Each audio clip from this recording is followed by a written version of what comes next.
Supreme court में अनुच्छेद 317 को निरस्त किए जाने को चुनौती दी गई है और सीजेआई डीवाई चंद्रचूड़ की अध्यक्षता में 5 जजों की संविधान पीठ बैठी है। 20 से ज्यादा याचिकाकर्ताओं की ओर से दलीलें पूरी हो चुकी हैं।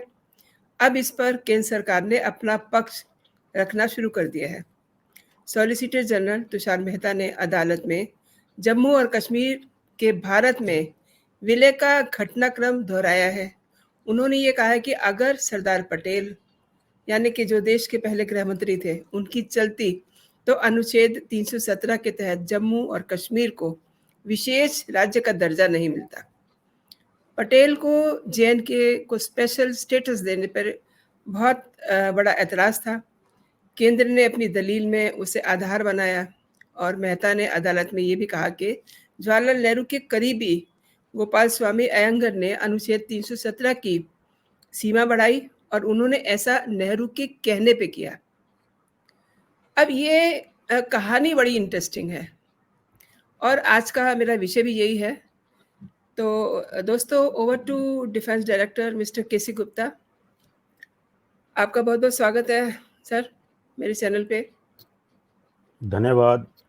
नमस्कार। आपके सभी दर्शकों को भी नमस्कार, प्रणाम।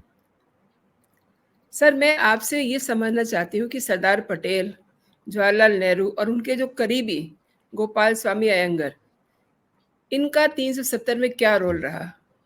मोरओवर पूरी कहानी क्या है जिस पर इस समय केंद्र सरकार सुप्रीम कोर्ट में अपना पक्ष रख रहा है?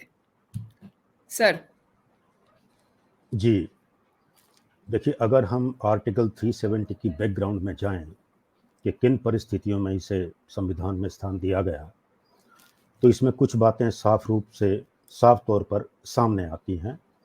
जैसा अभी आपने अपने शुरुआती रिमार्क्स में बताया कि इसमें जवाहरलाल नेहरू ऑफ कोर्स उनकी भूमिका बड़ी प्रमुख थी। उनके जो खास विश्वास पात्र सलाहकार थे गोपाल स्वामी अयंगर, उनकी थी। दूसरे जो इसमें एक्टर थे वो शेख अब्दुल्ला, बड़े प्रमुख एक्टर थे इसके अंदर। जी। और फिर इस पूरी प्रक्रिया में सरदार पटेल थे और उस वक्त के डोगरा महाराजा हरि सिंह थे। तो ये प्रमुख थे। जिन्ना तो ऑफ कोर्स चाहते थे कि पूरा कश्मीर उनको मिले। इसमें एक बात और जो उभर के आती है, ये जो अपीजमेंट की राजनीति हमेशा से होती आई है, जो आज़ादी से पहले भी कांग्रेस के नेता लोग कर रहे थे, वो जिन्ना को अपीज कर रहे थे इस उम्मीद में कि उन्हें मुस्लिम लीग का और भारत के मुसलमानों का सपोर्ट मिलेगा अंग्रेजों के खिलाफ आज़ादी की लड़ाई में। लेकिन उनका अपीजमेंट का सारा प्लान उस वक्त फेल हो गया था और देश का विभाजन रुक नहीं सका हुआ। विभाजन के बाद जो एक व्यवस्था बनाई गई थी अंग्रेजों के द्वारा ही कि भारत और पाकिस्तान नाम के दो डोमिनियन उन्होंने पहले क्रिएट किए और ये कहा कि भाई जो देसी रजवाड़े हैं जिनकी संख्या 500 से ज़्यादा थी, 550 के करीब थी, वो चाहे तो भारत में शामिल हों चाहे पाकिस्तान में शामिल हों। तो इस व्यवस्था के अंतर्गत सरदार पटेल के अथक प्रयासों से, उनकी कूटनीति से और उनकी सख्ती से, उनकी दृढ़ता और कठोरता के चलते अधिकांश रियासतों ने भारत संघ में शामिल होने पे अपनी सहमति दे दी थी। हालांकि बहुत लोगों ने उसमें अपोज भी किया था। ये भी इतिहास का एक सच है कि 500 से ज़्यादा जो रियासतें थी उसमें तकरीबन 200 रियासतों ने, रजवाड़ों ने मिलकर अपना एक संगठन बनाया था, यूनियन ऑफ स्टेट्स। और उनकी ये मांग थी कि साहब हम आपके भारत संघ में शामिल तो होंगे लेकिन हमारी शर्तें हैं। तो उन लोगों ने बड़ी सारी अपनी शर्तें रखी। कुछ लोग चाहते थे कि उनको इंटरनल ऑटोनॉमी अपने शासन प्रशासन को चलाने में मिलती रहे। वो चाहते थे कि जो रेवेन्यू का जनरेशन है, जो पैसा इकट्ठा होता है, उस पर केवल उनका अधिकार रहे। इस तरह की और बहुत सी बातें थी जो वो शर्तों के रूप में सरदार पटेल के सामने पेश कर रहे थे। पटेल चूंकि गृह मंत्री थे तो ऑब्वियसली उन्हीं को डील करना था। तो लेकिन पटेल की दृढ़ता, जैसे मैंने कहा कि उन्होंने किसी भी राज्य की ये बातें नहीं मानी। कि आप हमारे पास आइए, हम आपको कुछ सुविधाओं को देने पे तो ज़रूर वो सहमत हो गए थे। जैसे उनको प्रीवी पर्स के लिए एग्री किया गया था, कुछ उनको संपत्तियाँ देने की बात मान ली थी, उनके जो महल थे और दूसरी जो उनकी संपत्तियाँ थी, ऐसी बातें तो उन्होंने मान ली थी, लेकिन हमेशा के लिए रेवेन्यू को उनके हाथों में छोड़ दिया जाए या फिर उन्हें अपना शासन चलाने की छूट दी जाए, इन बातों पे सरदार पटेल ने कोई नरमी नहीं दिखाई और उन्होंने पूरी सख्ती के साथ उन राज्यों का विलय भारत संघ में करवा लिया। लेकिन फिर भी कुछ बड़े राज्य थे जिसमें आपको मालूम ही है कि हैदराबाद, जूनागढ़, कश्मीर और इवन ट्रावनकोर, ये लोग बड़े एडामेंट थे कि हम तो साहब नहीं आपके उसमें संघ में शामिल होंगे। डाइकोट में इनकी अप्रोच में ये थी, अब जैसे जूनागढ़ के नवाब और हैदराबाद के नवाब, ये लोग स्वयं मुस्लिम थे लेकिन इनकी प्रजा में बहुत बड़ा बहुमत हिंदुओं का था। तो ये आज़ादी इसलिए चाहते थे कि भाई हम मुस्लिम राज्य को एक हिंदू राष्ट्र, क्योंकि उनकी अवधारणा कुछ ऐसी थी कि भारत अलग रहे, जो देश बना है ये तो मुख्य तौर पे हिंदू राष्ट्र ही रहेगा, या जैसे हमारे नेता बोलते थे कि हम तो सेकुलर रहेंगे। ये दोनों ही बातें उन्हें मंजूर नहीं थी कि हम ना तो एक सेकुलर राष्ट्र के अंतर्गत रहेंगे और ना ही हिंदू राष्ट्र के अंतर्गत रहेंगे, क्योंकि हम मुस्लिम शासक हैं, लिहाजा हम अपना राज्य को अलग ही रखेंगे या फिर पाकिस्तान में शामिल हो सकते हैं जो कि मुस्लिम स्टेट है, जैसा हैदराबाद के नवाब ने काफ़ी प्रयास किया था। चलिए, ये दोनों बातें एक तरफ। जम्मू कश्मीर में उल्टा मामला क्या था कि यहाँ की जनता का बड़ा विशाल बहुमत मुस्लिम जनसंख्या का था, लेकिन वहाँ के राजा हिंदू थे। महाराजा हरि सिंह उस समय महाराजा थे, तो यहाँ मामला बिल्कुल उल्टा था। अब पाकिस्तान ये चाहता था कि मुस्लिम मेजॉरिटी होने के नाते कश्मीर पर हमारा नेचुरल राइट है, हमारा स्वाभाविक हक है, जबकि ये बात हैदराबाद और जूनागढ़ के उदाहरण से गलत साबित हो जाती थी। लेकिन उन्होंने फिर भी इस बात को नहीं माना। वो मानते थे कि ये जो है कश्मीर हमारी ही जागीर है, हमारी ही बपोती है। एक छोटी सी कहानी मैं आपको इस संदर्भ में सुनाना चाहूँगा कि उनका क्या श्योर, दृष्टिकोण था। श्योर। आज़ादी के बाद 15 अगस्त के बाद कुछ समय के लिए जिन्ना साहब बड़े थक गए थे, इतना काम इन्होंने किया था, तो ये आराम करने के लिए कश्मीर जाना चाहते थे। इनकी इच्छा थी कि कश्मीर में जाके अब हम 1-2 महीना विश्राम करेंगे। अब जिन्ना साहब रहेंगे तो उनको रहने के लिए जगह भी उसी हिसाब से चाहिए। तो इन्होंने अपने एक अहलकार को, अपने एक एडीसी को उनके पास भेजा कि भाई जाके बोलो महाराजा को कि हमारे लिए व्यवस्था करें। तो महाराजा तो चूँकि जिन्ना को बिल्कुल भी नहीं चाहते थे, उनको मालूम था कि जिन्ना का आने का मतलब ये है कि भई ये तो मेरा राजपाट मुझसे छीन लेंगे। तो उन्होंने उनको टका सा जवाब दे दिया कि भई जिन्ना को मैं क्यों अकोमोडेट करूँ? हम तो कुछ नहीं व्यवस्था करेंगे। और ये जब वो जवाब लेकर के गए जिन्ना के पास वापस, तो जिन्ना आग बबूला हो गए और वो कहने लगे कि उस काफ़िर की इतनी मजाल कि मेरे को वो कश्मीर में आने से रोक दे। अब मैं उसे दिखाऊँगा कि मैं क्या ताकत हूँ, वगैरह-वगैरह जो भी बातें थी, जिन शब्दों में भी उन्होंने कही होगी। वहाँ से छन-छन के हमारे सामने जो है उसका लबो-लुआब केवल ये था कि जिन्ना बड़े कुपित हो गए और उन्होंने कहा कि फिर अगर ऐसा उनका सोचना है महाराजा का, तो मैं उनका राज ही उनके पास नहीं रहने दूँगा, कश्मीर ही उनसे छीन लूँगा। तो ये बैकग्राउंड थी जिसके अंतर्गत अक्टूबर 1947 में ही ये वहाँ के कबायलियों ने यहाँ पर हमला कर दिया। इसमें दिलचस्प बात ये भी है कि महाराजा ने उस समय तक भी इंस्ट्रूमेंट ऑफ एक्सेशन यानी विलय पत्र पे हस्ताक्षर नहीं किए थे। वो बड़ी दुविधा में थे। उस समय के इतिहासकार बताते हैं कि पाकिस्तान तो जाने का उनका प्रश्न ही नहीं था, क्योंकि वो जानते थे पाकिस्तान में शामिल होते ही उनका सारा राजपाट चला जाएगा। और भारत में शामिल होने पे उन्हें दिक्कत ये लग रही थी कि भाई देखिए हमारी जो आबादी है वो तो प्रीडोमिनेंटली मुस्लिम है, तो फिर ये तो विद्रोह कर देंगे अगर हम आपके साथ आ गए तो इसलिए हिंदुस्तान के साथ आने में उन्हें तकलीफ थी। अब तीसरा रास्ता बचता था इंडिपेंडेंस का। वो इसलिए उनके लिए ज़्यादा उचित नहीं था क्योंकि उनकी अपने पास तो सेना उतनी मजबूत थी नहीं। ऊपर से जो संघ के उस वक्त प्रमुख थे गोलवलकर जी, वो उनसे जाके मिलते हैं और उन्हें सलाह देते हैं कि तुम ये बातें सोचो ही मत कि आपके सामने ना तो पाकिस्तान में जाने का विकल्प है और ना ही इंडिपेंडेंट रहने का विकल्प है।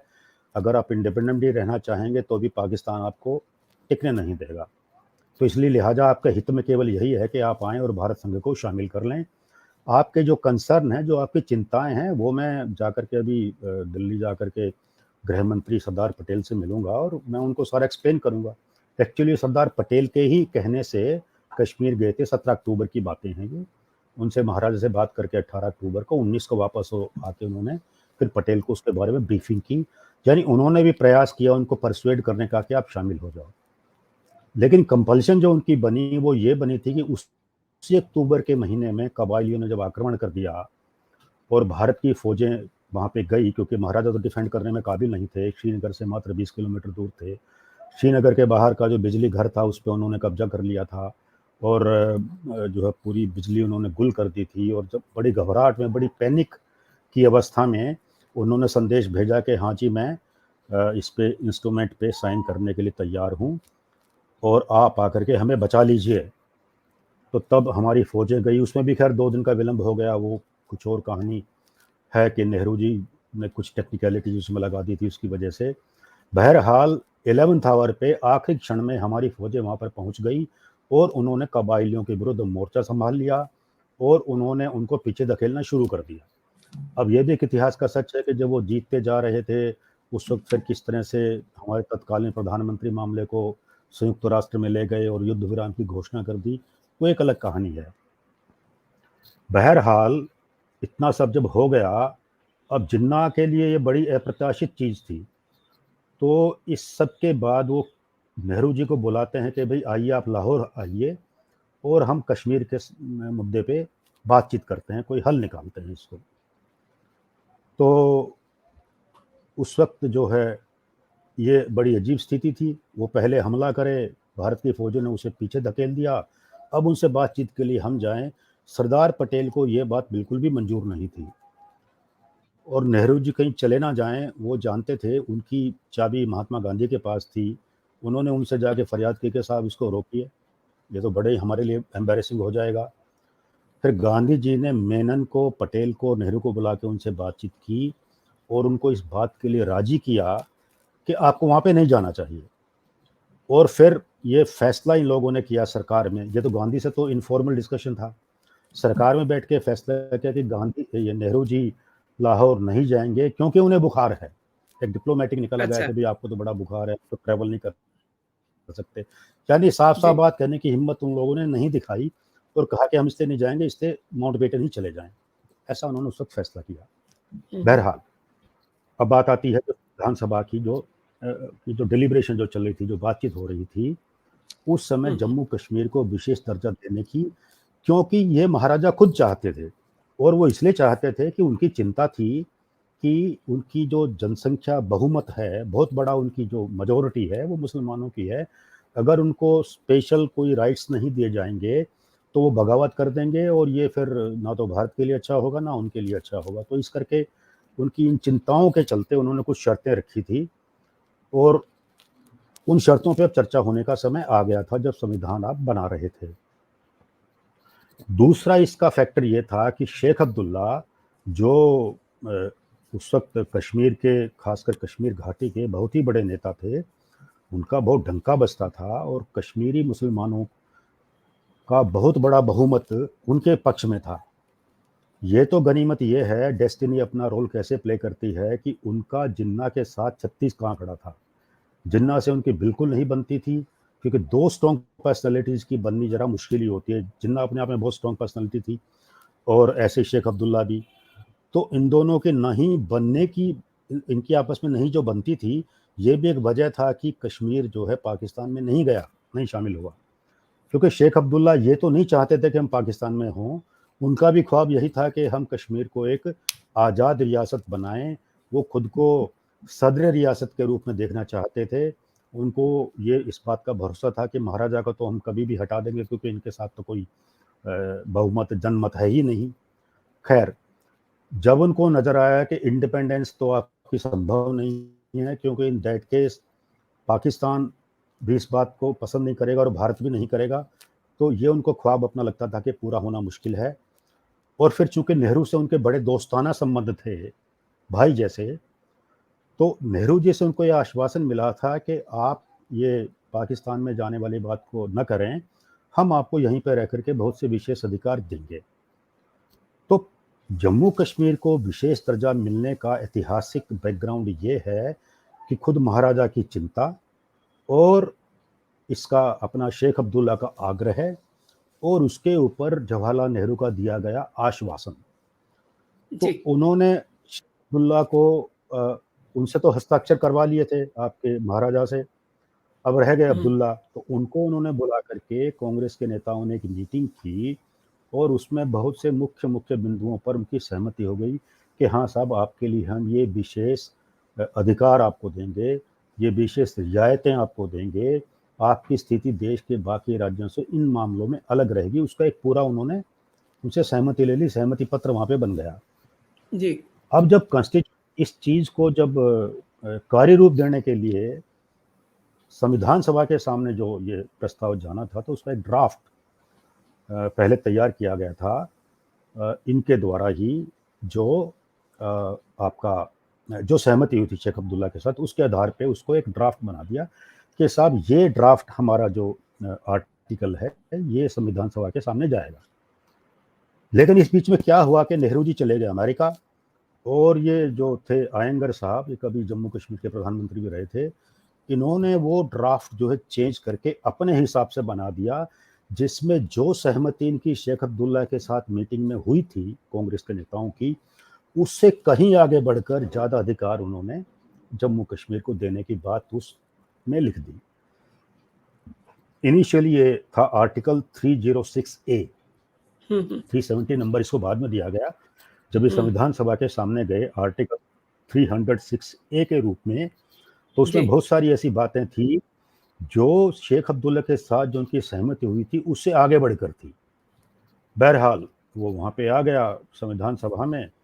अब जब ये पेश हुआ तो जो है पटेल को इस बात पे बड़ी भारी तकलीफ हुई और वो बड़े गुस्से में थे कि भी ये तो एक तरह से धोखा देने वाली बात हुई कि हमारी मौजूदगी में, शेख अब्दुल्ला की मौजूदगी में जिस बात पर सहमति बनी थी, उसके बाद में आप एक ऐसा प्रस्ताव यहाँ पे लेके आ रहे हैं हमारी अप्रूवल के लिए जो उससे ज़्यादा है। और कहते ये हैं कि ये ड्राफ्ट खुद नेहरू जी का तैयार किया हुआ था। अब इनकी मीटिंग के बाद शेख अब्दुल्ला और नेहरू जी के बीच में क्या खिचड़ी पकी, ये तो कोई नहीं जानता, लेकिन ज़रूर उनके कोई सहमति हुई होगी, उन्होंने फिर कुछ जिद की होगी, क्योंकि जो फिर बाद में एक इंटरव्यू में सरदार पटेल ने कहा, उससे इस बात की एक इंकलिंग, उसका एक क्लू मिलता है कि क्या हुआ होगा। उन्होंने कहा कि भाई जो सहमति हुई हमारी पार्टी के साथ, उस ड्राफ्ट में कोई भी फेरबदल करना हमको मंजूर नहीं है। लेकिन अब उन्होंने इसको आयंगर को बोला कि अब मैं तुमसे क्या कहूँ, मैं तुमसे क्या बात करूँ, मैं जानता हूँ तुम तो नेहरू के आदेश पर काम कर रहे हो। अब मैं अगर आपको कुछ कहूँगा तो लोग कहेंगे कि भाई हम तो नेहरू जी से बदला ले रहे हैं तुम्हारे मार्फत, तुम्हारे माध्यम से, तो ये तो हमको करना नहीं है। बहरहाल जो किया गया है वो ठीक नहीं है और आई मीन जो भी उनके शब्द रहे होंगे, उन्होंने इस बात पे अपनी नाराज़गी जाहिर की। बहरहाल जो 306 ए पेश हुआ था वो पास हो गया, पटेल के जोरदार विरोध के बावजूद ये पास हो गया। तो इस तरह से जम्मू कश्मीर को विशेष दर्जा देने की ये बैकग्राउंड थी, ये किस तरह से इनको विशेष दर्जा मिला। आपने जहाँ तक ये कहानी बताई है, वहीं से आज तुषार मेहता जी ने अपना पक्ष रखा है कि अदालत में उन्होंने ये वाली बात कही है सुप्रीम कोर्ट में कि जवाहरलाल नेहरू के करीबी गोपाल स्वामी अयंगर के ने अनुच्छेद 317 की सीमा बढ़ाई और उन्होंने ऐसा नेहरू के कहने पे किया। अब ज़रा इसे भी एलैबोरेट जी, कीजिए। नहीं ये बात तो आ ही चुकी है कि जो एक सहमति बनी थी शेख अब्दुल्ला के साथ कांग्रेस के नेताओं की, जिसमें खुद नेहरू भी थे, पटेल भी थे, हुँ, वीपी हुँ। मेनन थे और दूसरे लोग थे। हुँ, हुँ, हुँ, हुँ। उसके उसके स्कोप को उन्होंने अपने आप बड़ा कर दिया उस ड्राफ्ट के ज़रिए जो नेहरू जी ने खुद तैयार किया था। हुँ, हुँ। जैसे मैंने अभी मैंने पॉइंट आउट किया था जी, जी। कि इसका बैकग्राउंड, ये जो स्कोप उन्होंने चेंज किया था, उसका बैकग्राउंड यही था कि कांग्रेस नेताओं के साथ जो मीटिंग इनकी हुई थी शेख अब्दुल्ला की, उसमें जो सहमति बनी थी, इसके बाद नेहरू जी और शेख अब्दुल्ला के बीच में कोई बातचीत हुई, हुँ, हुँ। उनके बीच में कुछ खिचड़ी पकी। हुँ, उसमें हुँ। एग्ज़ैक्टली क्या हुआ, जैसा मैंने कहा, ये हम नहीं जानते हैं, लेकिन उसमें हुँ, जो हुँ। भी हुआ, जो भी उनकी वार्तालाप हुई, उसका परिणाम इस रूप में सामने आया कि एक ड्राफ्ट जो संविधान सभा में पेश हुआ था, जिसका ड्राफ्ट कहते हैं नेहरू ने ही खुद बनाया था, और वो खुद यहाँ थे ही नहीं, वो चले गए थे अमेरिका, और उनकी अनुपस्थिति में संविधान सभा के सामने ये ड्राफ्ट उनके जो खास विश्वास पात्र थे गोपाल स्वामी, उन्होंने प्रस्तुत किया था, अच्छा। जिस पर फिर पटेल ने बड़ी नाराजगी दिखाई एंड ऑल दैट। तो इस तरीके से उन्होंने एक ये ऐसा कार्य किया कि जो जस्टिफाई नहीं हो सकता। हालांकि इस पर जब ये हो ही गया तो पटेल ने एक बात जरूर कही थी। उन्होंने ये कहा कि विष्णु शंकर एक है, उन्होंने एक पुस्तक लिखी है माय रेमिनिसेंसेस विद पटेल, उसमें उन्होंने इस बात का खुलासा किया है। उन्होंने विष्णु शंकर को पटेल ने बताया कि देखिए ये आयंगर और ये नेहरू ये हमेशा नहीं रहेंगे, ना शेख अब्दुल्ला रहेंगे, हम भी नहीं रहेंगे जी। भविष्य इस बात पर, क्योंकि ये तो हो चुका था, अब पटेल तो उसको जी रोक नहीं जी पाए, संविधान सभा में उसकी अप्रूवल हो गई थी, तो उस पर उनका जो क्षोभ था, जो उनका आक्रोश था, वो इन शब्दों में व्यक्त होता है कि शेख अब्दुल्ला और ये आयंगर ये हमेशा नहीं रहेंगे, ना ही हम हमेशा रहेंगे, जी। लेकिन भारत हमेशा रहेगा। और ये भारत सरकार की अपनी अपनी शक्ति, उसकी अपने गट्स, अपने दमखम पर ये भारत का भविष्य निर्भर करेगा।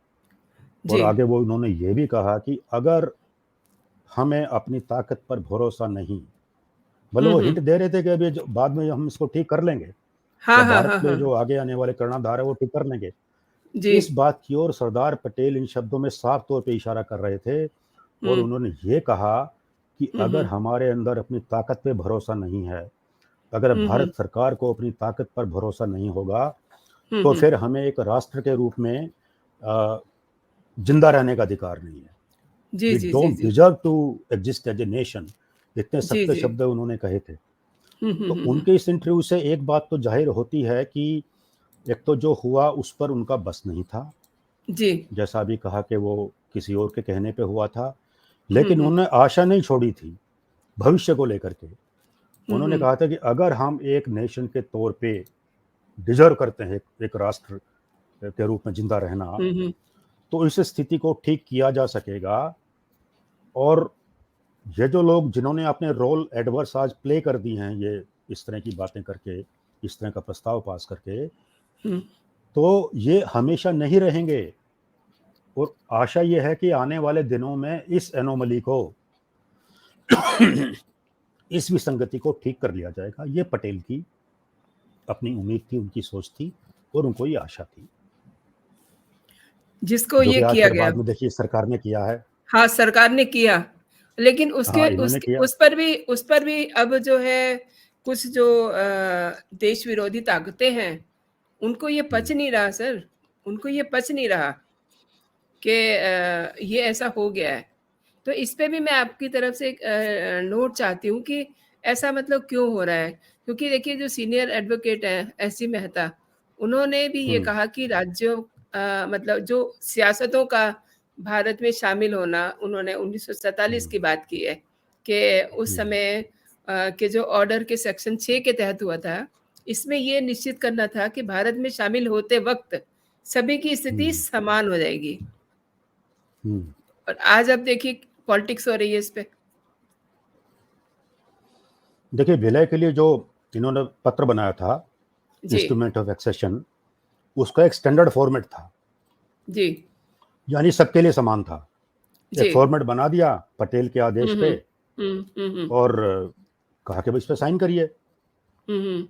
जो भिन्न भिन्न राज्यों ने कुछ अपनी शर्तें रखी, मैंने कहा ना छोटी मोटी शर्तें इन्होंने हाँ, मान ली। हाँ। किसी ने कहा कि साहब आप मेरे नाम पे एक जिला बना दीजिए, किसी ने कहा कि हाँ, हमको हाँ। ये कर दीजिए, हमारे हमारे महल छोड़ दीजिए हमारे लिए। जी, जी। वो सब जी, जी। बातें उन्होंने मान ली। उन्होंने कहा कि मैं छोटी बातों में नहीं जाऊंगा, वो मैं स्वीकार कर लूंगा, जी, लेकिन जी। तुम्हारी दूसरी जो बातें हैं वो मैं नहीं मानूंगा। जी, जी। तो स्टैंडर्ड फॉर्मेट का होना इंस्ट्रूमेंट ऑफ एक्सेशन का, जी। ये इस बात का पक्का प्रमाण है कि सभी राज्यों को एक ही स्तर हुँ, पे हुँ। रखने का उनका उद्देश्य था। हालांकि हुँ, हुँ। एक्सेप्शन थे, जिसमें कश्मीर जी, भी है और जूनागढ़ और ये भी थे। जी। अभी जैसे ये बात सामने आई है, जो ये मेहता साहब ने कहा, इसमें हुँ, अभी हुँ। सुप्रीम कोर्ट में वो जो बहस कर रहे हैं, वो जी, उसी जी। हिसाब से उस वक्त का जो घटनाक्रम था, इनफैक्ट जी, जो जी। मैंने अभी जिक्र किया आपको, विष्णु शंकर की जी, जो पुस्तक है एग्ज़ैक्टली, उसको उन्होंने कोट एग्ज़ैक्टली। किया। हुँ, हुँ। तुषार मेहता साहब ने उस हाँ, पुस्तक के अंश को कोट किया है सुप्रीम कोर्ट में। उसको कोट किया है, जी। तो उन्होंने कहा कि देखिए साहब, ये जो याचिका आपके सामने लेके आए हैं, ये भ्रम फैला रहे हैं, ये एक हिस्टोरिक इल्यूजन क्रिएट कर रहे हैं, एक ऐतिहासिक भ्रम ये आपके सामने हुँ, हुँ। पैदा करने की कोशिश कर रहे हैं कि केवल जम्मू कश्मीर के लिए ही ये विशेष स्थिति थी, हुँ, यानी इन्हीं हुँ। के खाली खास ऐसी मांग थी। हुँ, हुँ, उन्होंने हुँ। बताया कि उस वक्त 15 अगस्त 1947 तक 62 ऐसी रियासतें थी, प्रिंसली स्टेट्स, ये रजवाड़े, जी। जिन्होंने अपने अपने संविधान बना लिए थे, हाँ, हाँ। और 282 ऐसे थे जो बना रहे थे। हुँ, हुँ। माने इरादे तो सभी के कुछ और थे, जी, सभी के जी। इरादे कुछ और थे कि हम अपने ढंग से अपने संविधान बनाएंगे और हुँ, अपने हुँ। ढंग से हम अपना राज करेंगे, और हाँ, अगर हाँ। भारत संघ में, यूनियन ऑफ इंडिया में शामिल होंगे भी, तो हुँ, फिर अपनी हुँ। शर्तों पे होंगे। तो जो बात 62 और 282 आप जोड़ लीजिए कितने होते हैं, जी। यानी 350 के करीब स्टेट्स के लिए नहीं मानी गई, वैसी बात केवल जम्मू कश्मीर के मामले में क्यों मानी जानी चाहिए थी? एग्ज़ैक्टली। ये आज सवाल उन्होंने रखा सुप्रीम कोर्ट के सामने। हालांकि सुप्रीम कोर्ट ने खुद ये कहा कि मतलब आपने उनके लिए फिर क्यों स्पेशल हाँ, हाँ। प्रोविजन किया? तो फिर वो सारा हुँ, बैकग्राउंड हुँ, हुँ। बताएगा कि भाई ये हालात थे इसलिए ये सब हुआ। जी, जी। तो ये एक हिस्टोरिक इल्यूजन है कि केवल जम्मू कश्मीर की ही ओर से ऐसी मांग थी, जो कि सच नहीं है। ऐसी मांग करने वाले 350 350 स्टेट्स और थे, प्रिंसली स्टेट्स, और उनमें से किसी की बात को भी स्वीकार नहीं किया गया था। जी, जी, जी। अब इसमें एक महत्वपूर्ण बात ये भी है, आर्टिकल 370 पर अब हम आते हैं कि आखिर है क्या चीज़। जी, जी। आर्टिकल 370, आप संविधान की पुस्तक मेरे पास है, हुँ, आप हुँ। चाहें हम दिखा सकते हैं इसमें, हुँ, हुँ। क्योंकि बाकी लोग बातें करते हैं। ये भारत का जी, संविधान है, जी। इसका आर्टिकल 370 यहाँ पर है। जी, जी। मैं इसका केवल 1-2 लाइन आपको पढ़ के बताऊंगा। Sure, sure. इसका जो हेडिंग है वो बोलता है कि temporary provisions with respect to the state of Jammu and Kashmir, यानी हुँ। जम्मू कश्मीर राज्य के संबंध में टेम्परेरी प्रोविजन। हाँ। ये बात बहुत समझने की है, यानी कि संविधान सभा का साफ साफ ये उद्देश्य था, उनकी मंशा थी कि आज हम जो करने जा रहे हैं जम्मू कश्मीर के बारे में, वो एक टेम्परेरी है, टेम्परेरी अरेंजमेंट है, ये हाँ। परमानेंट नहीं है। ये 370 टेम्परेरी ही रहेगी। अब इसकी मुख्य जो 2 बातें ही मैं यहाँ कहना चाहता हूँ। जी। इसमें जो धारा 370 का जो पहला अनुच्छेद है, ए, जी। उसमें कहते हैं कि इस संविधान ये जो बना रहे हैं, इसकी धारा 238 जम्मू कश्मीर पर लागू नहीं होगी, क्योंकि वहाँ उन्होंने राज्यों के सब विस्तार से जो बताए थे, तो ये लागू नहीं होगी क्योंकि इसका दर्जा विशेष है। हुँ, हुँ। दूसरी बात उन्होंने कहा कि पार्लियामेंट की जो पावर है वो हुँ, सीमित हुँ। होगी। जम्मू कश्मीर के बारे में कानून बनाने के मामले में पार्लियामेंट की, भारत के संसद की जो शक्ति है, पावर है, वो सीमित होगी। कहाँ तक सीमित होगी? उसके लिए बताया कि जो यूनियन लिस्ट है, यानी जिस लिस्ट के अंतर्गत वो पूरे भारत के सभी राज्यों के लिए कानून बनाने में सक्षम है भारत की संसद, वो वाली लिस्ट, और जो नंबर 2 पे कंकरेंट लिस्ट, जो हुँ, हुँ। स्टेट और दोनों के बीच में कॉमन है, वो इनमें जो सब्जेक्ट्स लिखे हैं, हुँ, हुँ। उनमें से केवल उन्हीं विषयों पर वो कानून बना सकेंगे जिनका उल्लेख इंस्ट्रूमेंट ऑफ एक्सेशन में है। अब कौन से मामले हैं जो कॉमन है, कंकरेंट में हैं और यूनियन लिस्ट में भी हैं और इंस्ट्रूमेंट एक्सेशन में भी हैं, इसके लिए स्टेट गवर्नमेंट की राय मानी जाएगी। जी, यानी जी। कि राज्य सरकार जो समझे कि भैया ये वही मामला है जो आपके यूनियन लिस्ट में है या कंकरेंट लिस्ट में है, और यही मामला इंस्ट्रूमेंट ऑफ एक्सेशन में भी है, दोनों कोरस्पॉन्डिंग है, हुँ, हुँ। केवल उस सूरत में ही भारत की संसद उसमें कानून बना सकती है, अन्यथा नहीं बना सकती। हुँ, हुँ। तो अब आप देखिए, जो इंस्ट्रूमेंट ऑफ एक्सेशन है वो तो बड़ा सीमित होता है, क्योंकि उस समय इतना नहीं था कि आप इतने विस्तार में जाकर के चर्चा करें। जी, जी। हुँ, हुँ। तो ये जो है उन्होंने इसमें ये डाल दिया कि पार्लियामेंट ऑफ इंडिया की पावर को अत्यंत सीमित कर दिया, और उस पर एक राइडर और क्या लगा दिया कि अब स्टेट गवर्नमेंट का मतलब क्या, राजा का शासन था। अब बड़ी जी इंटरेस्टिंग बात है, जी मैं जी पढ़ रहा था, जी, शेयर बड़ी कीजिए दिलचस्प जरूर। स्थिति है हम्म, कि यहाँ स्टेट संविधान के इस अनुच्छेद में स्टेट गवर्नमेंट का अर्थ है महाराजा, ओह। और महाराजा भी जब वो काउंसिल ऑफ मिनिस्टर्स की एडवाइस पे काम कर रहे हैं, यानी कि महाराजा अपने मंत्रिमंडल में बैठकर जो निर्णय करेंगे केवल उसे ही राज्य सरकार की राय मानी जाएगी। और राइडर ये भी कि वो जो निर्णय करेंगे वो जो राज्य की अपनी संविधान सभा बनी थी, जिन्होंने, क्योंकि जम्मू कश्मीर का संविधान अलग बना था, जी।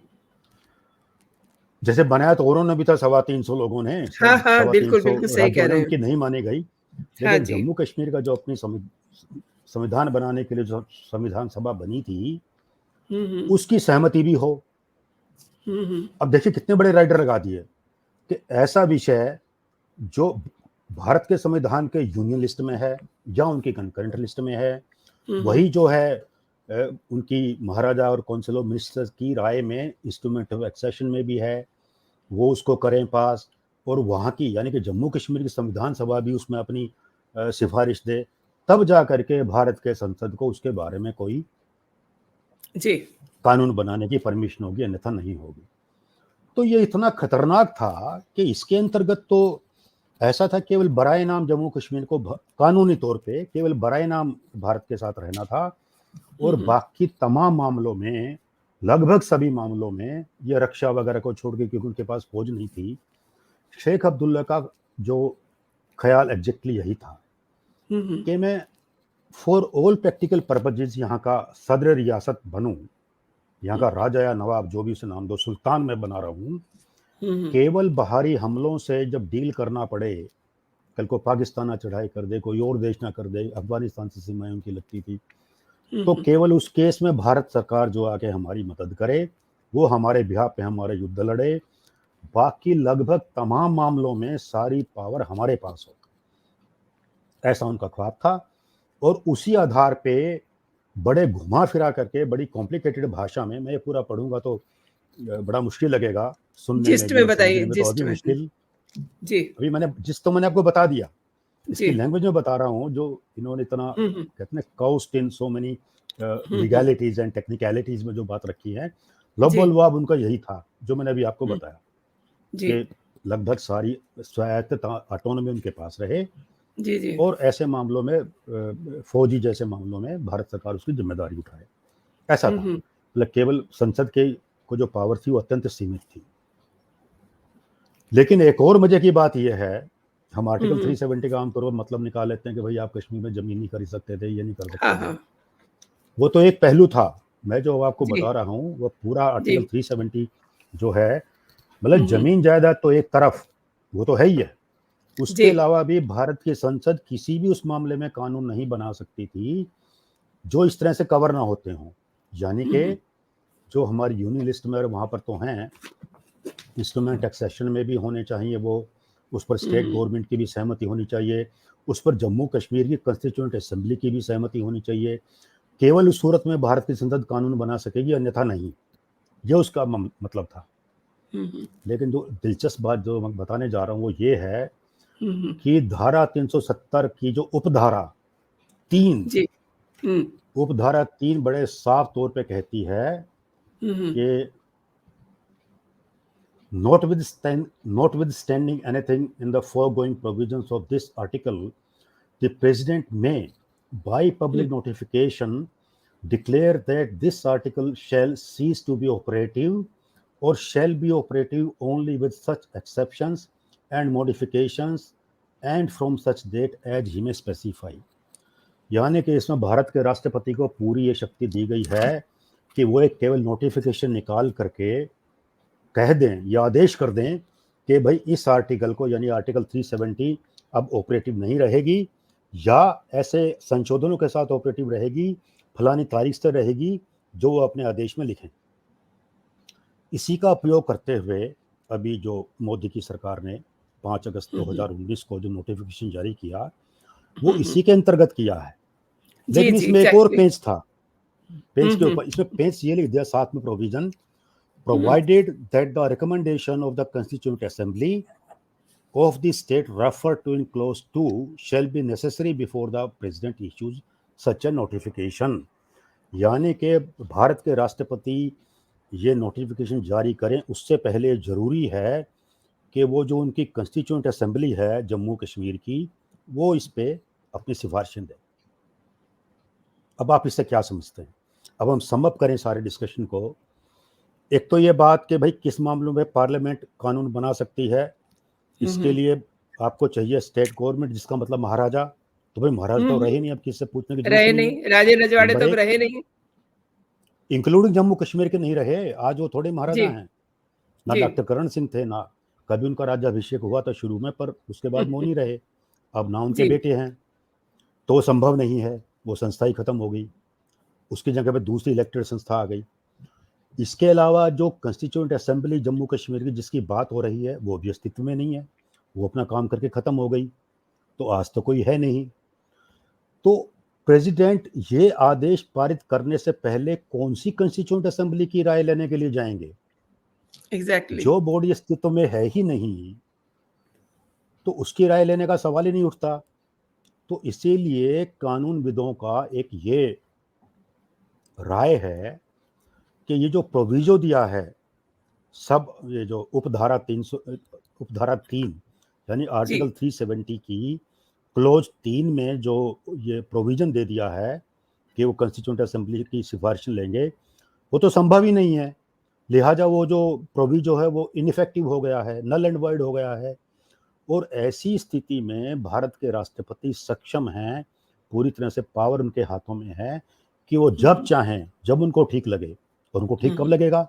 जब भारत की अपनी जो सेंट्रल मिनिस्ट्री है, जो केंद्रीय जी। मंत्रिमंडल है, वो एक प्रस्ताव पास करके भेजे। तो अभी जो 5 अगस्त 2019 को जो हुआ है वो एग्जैक्टली यही हुआ है। हमारी काउंसिल ऑफ मिनिस्टर ने कहा कि साहब आप करिए, प्रेसिडेंट साहब ने ऑर्डर पास कर दिया। तो इसमें कानूनी इन्फॉर्मिटी है कहाँ? लेकिन ये जो चैलेंज करने वाले लोग हैं इनकी मंशा कुछ और है, और ये इनकी मंशा मंशा की कुछ और जड़ें है। उसी बिल्कुल अपीजमेंट पॉलिसी की तरफ जाती हैं। एग्जैक्टली। भारत की इंटेग्रिटी को खंडित करने की, भारत की अखंडता को खंडित करने की जो एक मानसिकता लोगों की। अब हमारे देखिए तुषार मेहता साहब ने पार्लियामेंट के सामने भी ये बात रखी है कि जी। क्यों हटाना पड़ा, क्यों जरूरी था। उसमें उनके तर्क यही हैं कि देश की इंटेग्रिटी को बनाए रखने के लिए, क्योंकि इतने एग्जैक्टली। सालों से टेररिज्म के माध्यम से, बिल्कुल। पाकिस्तान स्पॉन्सर्ड टेररिज्म के माध्यम से जम्मू कश्मीर में अशांति का माहौल बना हुआ था, ये जी। सबको पता है। और इतना बन गया था कि वहां से कश्मीरी पंडितों को जिस ढंग से भगाया गया, जितने भयानक अत्याचार हुए, और ये सब जो है 370 की वजह से केंद्र सरकार कुछ भी उसमें प्रभावी कदम उठाने में सक्षम नहीं थी, क्योंकि वहां पे सारी पावर स्टेट जो है जम्मू कश्मीर की उनके पास थी। जी तो भारत सरकार के पास ऐसी कोई भी पावर इफेक्टिव नहीं थी, ऐसी कोई पावर नहीं थी कि वो बड़े इफेक्टिवली उस चीज़ को रोक सकते। हालांकि अपनी तरफ से कोशिश पूरी कर रहे थे, फिर भी उसमें वांछित सफलता नहीं मिल रही थी। तो एक तो ये कि उस स्थिति से डील करने के लिए जरूरी है कि जम्मू कश्मीर भी बाकी राज्यों की तरह से सामान्य राज्य हो। और मेहता साहब ने कह दिया सुप्रीम कोर्ट को साफ शब्दों में कि जनाब ये आर्टिकल 356 लगा करके जो दूसरे राज्यों में प्रेसिडेंट रूल लगा दिया जाता है, ये वैसा साधारण मामला नहीं है। ये बॉर्डर स्टेट है, इसकी अपनी स्पेशल एक हिस्ट्री है, कॉन्फ्लिक्ट की हिस्ट्री है, डिस्टर्बेंस की हिस्ट्री है, वायलेंस की हिस्ट्री है। तो इस स्टेट के बारे में जो भारत की संसद ने निर्णय किया है, आप कृपया उसको सम्मान करिए। यानी वो हाँ इनडायरेक्टली जी। उनको कह चुके हैं कि आप हस्तक्षेप जी मत जी। करिए। साफ साफ तो नहीं, पर वो नहीं हिंट जरूर दे एक्चुअली चुके हैं।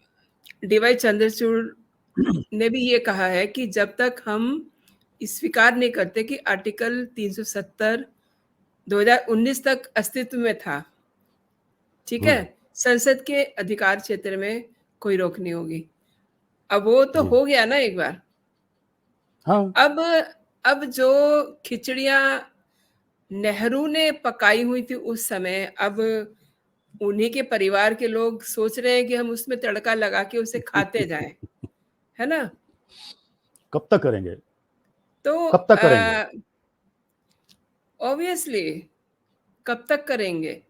और बाहर विदेशी भूमि पर जाकर के कहते हैं कि हमारा, हम तो यहाँ कहते हैं कि हमारा भारत अखंड भारत है, और वो कहते हैं कि नहीं, नहीं, हुँ, ये अखंड भारत नहीं है, हुँ। ये स्टेट ऑफ इंडिया है। तो हाँ, यूनियन उनके ऑफ स्टेट्स उन्होंने कहा है। हाँ, तो ये उनके दिमाग में जो नेहरू वाली खिचड़ियाँ हैं ना, वो अभी तक निकली नहीं है। जो उस इसी समय संदर्भ में जी, जी, कैरी ऑन। इसी संदर्भ में मैं फिर कहूँगा कि आप नेहरू की खिचड़ी की बात तो हुई, पर पटेल के उन शब्दों को याद करिए, जब उनके विरोध के बावजूद भी ये पास हो गया था संविधान सभा में, और जो उन्होंने बताया है उस अपने इंटरव्यू में इनको, कि ये लोग नहीं रहेंगे, ये चले जाएँगे, और वो चले भी गए जी, हैं।